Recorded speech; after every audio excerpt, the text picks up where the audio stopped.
शेर और लोमड़ी के बच्चे की कहानी। एक बड़े जंगल में एक शेर और एक शेरनी रहते थे। शेरनी ने दो बच्चों को जन्म दिया, इस कारण से वो शिकार पर नहीं जा सकती थी, तो ऐसी स्थिति में शेर शिकार पर जाने लगा। शेर को जो भी शिकार मिलता वो उसे शेरनी के लिए ले आता था, लेकिन एक दिन उसे दिन भर भटकने पर भी कोई शिकार ना मिला। तभी उसकी नज़र एक झाड़ी पर पड़ी जहां से कुछ आवाजें आ रही थी। लगा कि वहां कोई जानवर है। शेर ने पास जाकर देखा तो उसे लोमड़ी का एक बच्चा दिखा जो अपने परिवार से बिछड़ गया था। शेर को उस बच्चे पर दया आ गई और उसने उसका शिकार नहीं किया और जिंदा घर ले आया। जब शेर घर आया तब शेरनी ने पूछा कि आज क्या शिकार लाए हो, तो शेर ने कहा कि मुझे पूरे दिन कोई शिकार नहीं मिला, आखिर में एक लोमड़ी का बच्चा मिला जो अपने परिवार से बिछड़ गया है, लेकिन मैं उसे मार नहीं पाया, तुम इसे मार कर खा लो। शेर की बात सुनकर शेरनी ने कहा कि जब आप इस बच्चे को नहीं मार पाए तो मैं तो एक माँ हूँ और मेरे पास भी दो बच्चे हैं, मैं उसे कैसे मार सकती हूँ। मैं इसे अपना तीसरा बच्चा समझकर पालूंगी। उसके बाद शेर के दोनों बच्चे और लोमड़ी का बच्चा साथ साथ बड़े होने लगे। कुछ समय बाद शेर और लोमड़ी का बच्चा आपस में खेल रहे थे। तभी उन्होंने वहां से एक हाथी को गुजरते हुए देखा। हाथी को देखकर शेर के बच्चों ने कहा कि इस जानवर की इतनी हिम्मत कि वो हमारे सामने से आराम से जा रहा है, चलो हम इस पर हमला कर इसे सबक सिखाते हैं। लेकिन लोमड़ी का बच्चा चालाक था। उसने अपने भाइयों से कहा कि यह तो हाथी है और देखने में हम सबसे बड़ा भी है, ये हमें कुचल देगा, चलो यहाँ से भाग चलते हैं। उसकी बात सुनकर शेर के बच्चे लोमड़ी के बच्चे का मजाक उड़ाने लगे।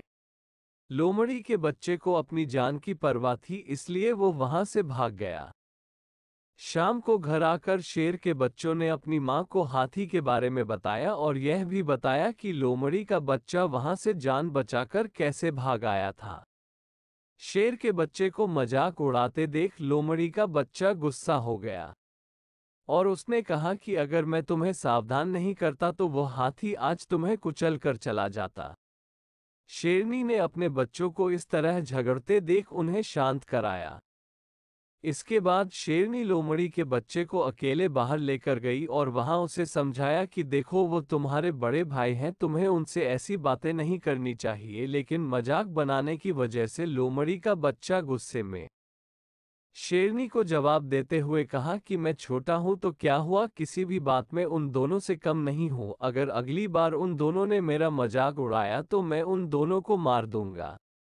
लोमड़ी के बच्चे की यह बात सुनकर शेरनी मन ही मन में हंसने लगी और सोचने लगी अब समय आ गया है इसको सारी बातें सच सच बता दी जाए। तब शेरनी ने लोमड़ी के बच्चे से कहा कि तुम शेर के बच्चे नहीं हो, तुम एक लोमड़ी के बच्चे हो, तुम बेसहारा थे इसलिए मैंने तुम्हें पाल पोस कर बड़ा किया। मेरे बच्चे जब तक छोटे हैं तब तक तुम्हें कोई नुकसान नहीं पहुंचाएंगे, लेकिन जब वो बड़े होंगे और उन्हें पता चलेगा कि तुम तो एक लोमड़ी हो, तब वो तुम्हारा शिकार करके तुम्हें खा जाएंगे। बेचारे लोमड़ी के बच्चे ने जब ये हकीकत सुनी तो वो बहुत ही डर गया और बिना किसी को बताए वो चुपचाप अपने परिवार की तलाश में निकल गया। काफी देर भटकने के बाद उसे लोमड़ियों का एक झुंड दिखा और वो उसी झुंड के साथ चला गया। कहानी से सीख। दोस्तों, इस कहानी से हमें ये सीख मिलती है कि सभी के भीतर अलग अलग गुण और प्रतिभा होती है, लेकिन इसका मतलब यह नहीं है सभी एक जैसे होते हैं। जैसे गाय शिकार नहीं कर सकती और घोड़ा पेड़ पर नहीं चढ़ सकता, वैसे ही सभी मनुष्य एक जैसे नहीं हो सकते। हमें अपने गुणों और विशेषताओं के अनुसार अपने मित्र बनाने चाहिए।